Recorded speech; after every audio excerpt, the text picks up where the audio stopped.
अशी बातमी आहे राजधानी दिल्लीमधली. दिल्लीमधील मालवीय नगर परिसरातल्या हॉटेल फ्लरिश स्टेलला आग लागली होती आणि यामध्ये 21 जणांचा होरपळून मृत्यू झाला.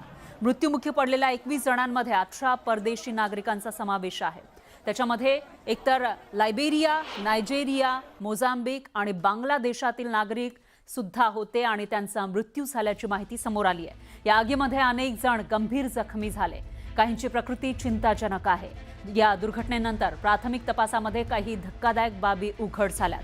हॉटेलला फक्त 6 खोल्यांची परवानगी असताना प्रत्यक्षात 25 खोल्या बांधण्यात आल्या होत्या. इतकंच नाही तर फायर एनओसी सुद्धा घेतली नव्हती.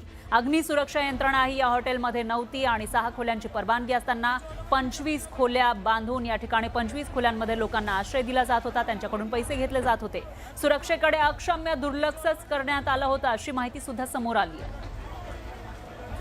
ही दृश्य आहेत सकाळची. दिल्लीमध्ये अग्नितांडव आज सकाळच्या सुमारास पाहायला मिळालेलं होतं. बुधवारची ही सकाळ दिल्लीकरांसाठी अग्नितांडवानं उजाडलेली होती आणि दुरून ही दृश्य आपण बघितली तर किती मोठ्या प्रमाणामध्ये आगीचा भडका उडालेला आहे याचा अंदाज आपल्याला येऊ शकेल. आणि त्याच्यानंतर काही परदेशी नागरिक सुद्धा या आगीमध्ये अडकलेले होते आणि ते जीवाच्या आकांतानं बाहेर येण्याचा प्रयत्न करत होते. मात्र त्यांना बाहेर निघण्यासाठी कोणतीही जागा मिळत नव्हती. त्याच्यामुळे काही जण हे टेरेसवर सुद्धा गेले आणि तिथून उड्या मारल्याची दृश्य सुद्धा समोर आलेली होती. तर ज्या वेळेला आग लागली तेव्हा तिथं असलेली जी इलेक्ट्रिसिटी आहे त्या वायरमध्ये स्फोट झाला आणि काही लोकांनी खिडक्यांमधून बाहेर उड्या मारण्याचा प्रयत्न केला. त्यावेळची ही एक्सक्लुसिव्ह दृश्य आपण बघू शकतोय. सकाळच्या सुमाराशी ज्या वेळेला एकीकडे आग विझवण्यासाठी प्रयत्न सुरू होते तर दुसरीकडे जे लोक याच्यामध्ये अडकलेले आहेत त्यांना बाहेर निघण्यासाठी जागा नव्हती. कारण इलेक्ट्रिक गेट त्यांनी लावलेलं होतं या हॉटेलला आणि जसं आग लागली तसं तिकडची इलेक्ट्रिसिटी बंद झाली आणि इलेक्ट्रिक गेट सुद्धा उघडलं नाही. त्यामुळे लोक आतमध्येच अडकून राहिले. लोग बेचारे मजबूरी में यहाँ पे बाहर से आए हैं, अफ्रीका और अन्य देशों से आए हैं और मजबूरी में बेचारे छोटे छोटे मकानों में, होटलों में रह के अपने रिश्तेदार का इलाज करा रहे हैं. आप उन्हीं पे दोष डाल रहे हैं कि साहब इस होटल के अंदर ये दिक्कत थी, इस आदमी के अंदर ये दिक्कत थी. अरे सरकार को अपनी जिम्मेदारी तय करनी चाहिए. इन गरीब लोगों की दिक्कत मत बताइए. ये वो लोग हैं जिन्होंने खुद गद्दे बिछाए. फायर ब्रिगेड के आने से पहले इन लोगों ने गद्दे बिछा के उन लोगों को बचाया है. ये आपसी एका है.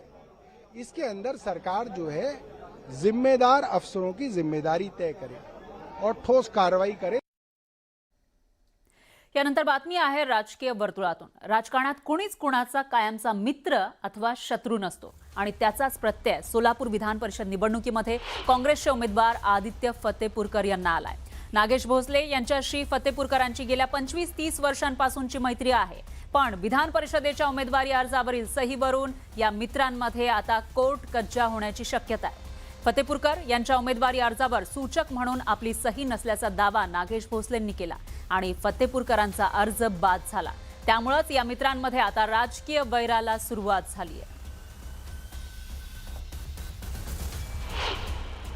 माझ्या उमेदवारी अर्जावर केलेली सही आणि ऍफिडेव्हिटवर केलेली सही या दोन्हींची फॉरेन्सिक लॅब करून तपासणी होणं गरजेचं आहे. मी जे कोर्ट रेकॉर्डिंग दिलेले आहेत त्याचंही सक्षम यंत्रणेकडून तपासणी होणं गरजेचं आहे. मी केलेला कॉल आणि त्यांच्या मोबाईलवर केलेला कॉल या दोन्हीची तपासणी होणं तर सीडीआर पोलिसांनी काढून हा योग्य का अयोग्य आहे हे सांगणं गरजेचं आहे. त्यासाठी आज मेहरबान हायकोर्टामध्ये मी आज रिट दाखल करतो या संदर्भात. कधी सामोरं जायला तयार आहे. माझी सही असेल कोर्ट ठरवल ना सही माझी का कोणाची. जिल्हाधिकाऱ्यांनी ठरवलंय की काय म्हणले जिल्हाधिकारी. जिल्हाधिकाऱ्यांनी सगळं बघितलं. सही टॅली केली. त्या सहीमध्ये ह्या सहीमध्ये फरक आहे. ऍफिडेव्हिट केलेली सही बरोबर आहे. कॉल रेकॉर्डर कुणीही डबिंग करू शकते. कोणाचा कोणीही आवाज काढू शकतो.